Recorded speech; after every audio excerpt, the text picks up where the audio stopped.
Rebonjour les amis, alors je reviens vers vous pour vous expliquer un petit peu quel est l'avenir de la France, le grand monarque, qui ça pourrait être. Alors Pascal Trefengui raconte que ça pourrait être un descendant des Bourbons, Louis XX, donc actuellement duc d'Anjou. Et sinon la famille du comte de Paris, ça aurait pu être aussi une autre branche. Et il y a une troisième solution, c'est que un être sorti de nulle part, qui pourrait être André, qui serait le grand monarque. Alors André est intéressant parce qu'il a échappé à la mort dans sa première année de sa vie suite à une méningite et qui a été guéri de manière inexplicable dans la nuit où le Padre Pio est décédé, et le Padre Pio avait fait acter l'heure de sa mort par huissier de justice. Il voulait précisément, donc c'était 2h ou 3h du matin, je ne sais plus. Donc c'est intéressant, et donc dans la nuit justement du décès du Padre Pio, André, donc cet enfant qui avait une méningite carabinée, les médecins avaient dit on ne sait pas s'il passera la nuit. Et bien le lendemain matin il était guéri et il avait une marque d'un poisson au pli de laine, donc une tache de vin qui est apparue comme ça dans la nuit. À l'âge de 11 ans ou 12 ans, ses parents sont partis en Italie pour essayer de reprendre un restaurant. Et puis en rentrant d'une série de foot qui avait été annulée, il a rencontré 3 lumières, et dans ces 3 lumières, une blanche, une bleue et une verte. Et son témoignage est assez étonnant. Il a eu une plaie donc, suite à cette apparition au front, et il s'est retrouvé avec une main ensanglantée, avec une pierre blanche sur laquelle étaient marquées les lettres NIA. Et il dit qu'il vient de comprendre ce qui vient de se passer. Ce que cela voulait dire, c'est non à l'intelligence artificielle. Donc le vaccin qu'on nous propose, vous les militaires et les gendarmes et policiers, sachez que si ça ne vous tuera pas, ça vous mettra sous forme de robot, et on pourra vous éteindre à distance en vous flanquant une hypoxie, par exemple, enfin une privation d'oxygène par la fréquence des hertz, grâce à la 5G, ou bien on pourra vous cibler avec des fréquences pour que vous soyez énervé, excité, ou au contraire zombie et complètement amorphe. Voilà. Donc réfléchissez bien avant de vous faire vacciner les gens à propos de ce fameux Covid. Alors le gouvernement français a mobilisé, rappelle 1200 réservistes de la gendarmerie. Tout ça, c'est pourquoi faire? C'est parce qu'ils s'attendent au pire. Alors, le pire, ça va être quoi? C'est que le peuple risque de dire non à Macron. Et ça suffit. Bon, enfin bref. L'avenir dira s'il y a des courageux ou s'il n'y a pas de courageux dans l'armée française pour aller tuer des innocents.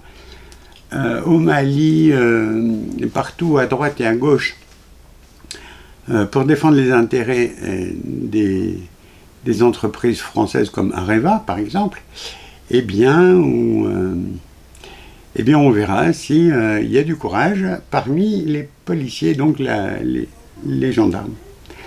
Alors, je voulais vous parler du grand monarque. Donc il pourrait y avoir un grand monarque qui pourra redresser la France, et donc ça arriverait seulement en 2022, donc il faudrait attendre un peu. Mais je voulais vous parler des Baha'is. Alors les Baha'is, c'est quoi? Ça démarre, c'est une nouvelle religion qui a démarré en 1844 par le Bab, qui est né un 20 octobre, comme moi, bizarre.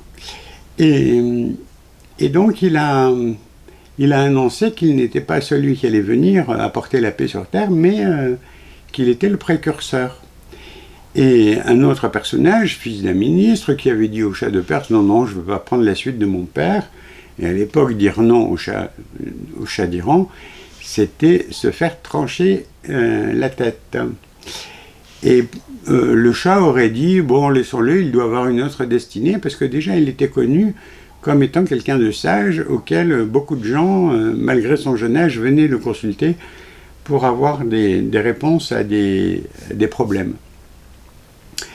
Alors, comment ça marche l'administration chez les bahis? C'est très simple. Dans une commune, tout le monde va mettre 9 noms de personnes qu'il estime droites, justes et capables de gérer les affaires de l'État, honnêtes, fidèles, enfin, fidèles et honnêtes. Bon, donc, ces 9 noms sont notés, et puis c'est les 9 personnes qui ont le plus de voix qui sont élues et qui forment une assemblée locale. Donc, 9 personnes vont remplacer un maire et le conseil municipal. Et il y en a aucun qui est supérieur à un autre. Tous les 9 sont égaux. Et donc, les décisions des 9 prises à la majorité, eh bien, font force de loi. Voilà ce que c'est que l'assemblée spirituelle locale des bahis dans le monde. Bon, il y en a à Marseille, il y en a à Nice, il y en a un peu partout dans le monde. Au niveau national, ça se passe pareil. C'est tous les croyants bahis vont élire des délégués par région. Et donc ces délégués, par exemple, pour les Bouches-du-Rhône, il y aura 3 délégués en fonction du nombre de bahis. Ou bien dans le Var, ils vont en élire un, ou sur la Côte d'Azur, dans le 06, ils vont en élire peut-être 2. Et donc, ces délégués sont chargés de monter à Paris, de se réunir en convention, ils vont prier, et puis ils vont mettre 9 noms des 9 personnes qui vont représenter l'Assemblée spirituelle nationale des bahis de France, et ces 9 personnes vont régler les problèmes de la nation. Donc c'est un peu comme les mairies et la nation, il n'y a plus de départements, il n'y a plus ces histoires de régions, tout ça, ça disparaît. Et donc tout ce qui touche localement, c'est l'assemblée spirituelle locale, et tout ce qui touche à la nation, les autoroutes, les routes entre les villes, c'est l'assemblée spirituelle nationale de France. C'est un peu comme les Kanaks qui sont dans les tribus en Nouvelle-Calédonie, où chaque famille élit un personnage qui va les représenter. Donc ils élisent la personne la plus sage pour représenter le clan, la famille. Et le grand chef, c'est celui qui va prendre les décisions après avoir l'avis de tous les chefs de clan. Et donc c'est tout à fait démocratique. Donc c'est après les palabres, les discussions, ils vont peser le pour et le contre des problèmes qui sont à mener, essayer de trouver des solutions. Et l'avantage de cette formule, c'est que comme les bahis, 19 jours plus tard ou quelques jours plus tard, ils peuvent ressolliciter le conseil pour dire, bon, ce qu'on a décidé, ça a tel et tel inconvénient, donc il faudrait revoir la copie. Et donc, il n'y a pas de honte à se tromper, c'est par petits pas qu'on arrive à faire des progrès. Donc, si l'humanité doit grandir, faut-il un monarque? Bon, il paraît que les prophéties en France disent qu'il y aura un grand monarque, mais la promesse de la paix mondiale semblerait être, d'après les bahis, par ce système de voter 9 personnes qui règlent les problèmes au niveau local, national et international, puisque au niveau local et national, ils sont élus tous les ans, et au niveau mondial, ils sont élus tous les 5 ans. Voilà, ils ont au niveau mondial, ils sont en permanence, donc ils ont un petit défraiement qui leur permet de continuer à subvenir à leurs besoins. Mais donc c'est une notion de service, c'est pas enviable, financièrement c'est pas enviable. Donc c'est pour ça que les gens sont normalement honnêtes. Voilà, donc et puis c'est en fonction des qualités que les gens sont élus. Alors que nous, dans notre pays, en France, la différence c'est quoi? C'est qu'il y en a un qui dit « Ah, moi je suis le plus beau, le plus grand, je suis je suis capable de régler les problèmes de la nation. C'est une note d'orgueil extraordinaire, hein, un ego un petit peu développé. Et puis, ils vont essayer de faire en sorte que ils s'en mettent plein les poches, quoi, parce que visiblement la corruption a atteint un niveau rarement égalé.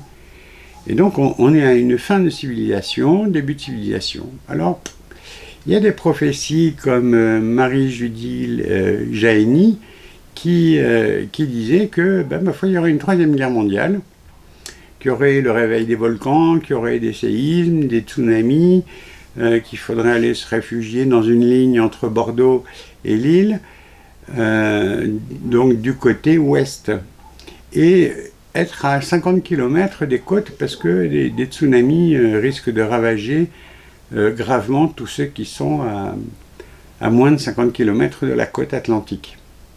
Voilà, donc c'est ce que je voulais vous raconter. Alors, les Bahaïs, ça fait penser à le mot Baha, eh bien, on le retrouve dans la langue Hopi et dans la langue tibétaine. Alors, les Hopis disent que les êtres humains, les 4 races d'êtres humains, ont eu chacun une tablette et qu'il fallait un jour qu'ils se réunissent pour établir la paix.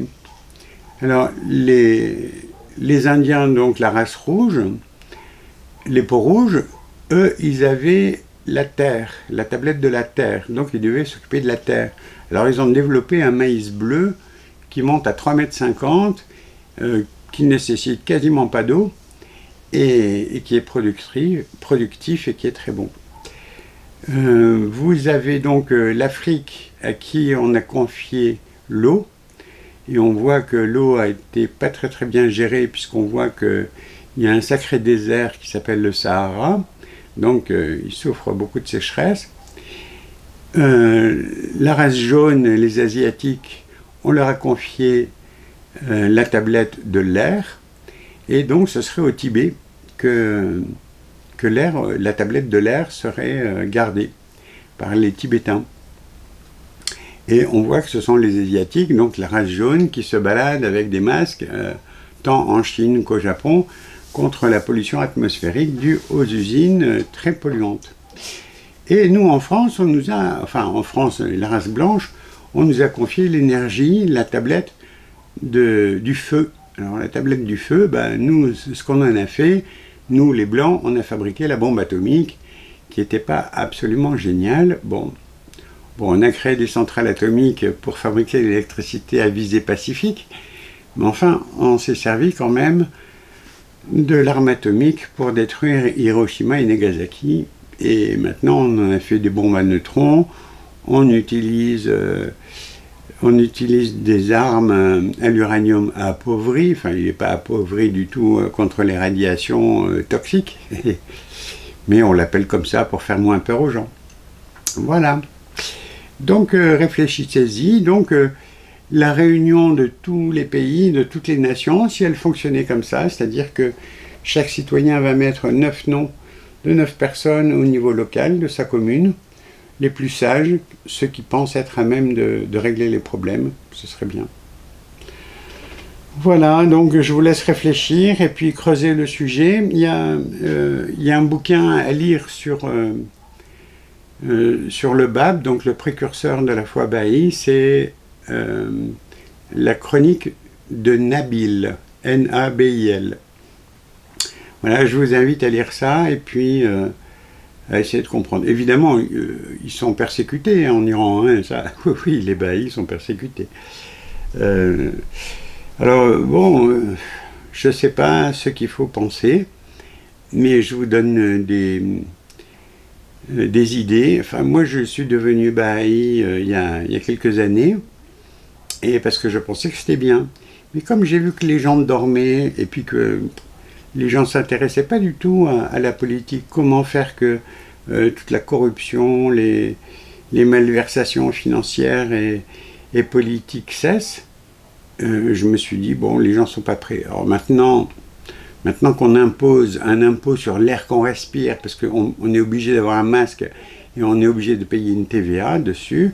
Donc on paye un impôt sur l'air qu'on respire parce qu'on est obligé d'aller acheter à manger dans les magasins en portant le masque. Voilà, donc vous avez tout compris, on vous a taxé l'eau, on vous a taxé le carbone, et maintenant on taxe l'air. Ma foi, est-ce que l'humanité est tombée sur la tête? Bon, allez, bonne réflexion à vous, profitez bien de votre dimanche, et puis, bon, à une prochaine, peut-être, si Dieu me prête vie.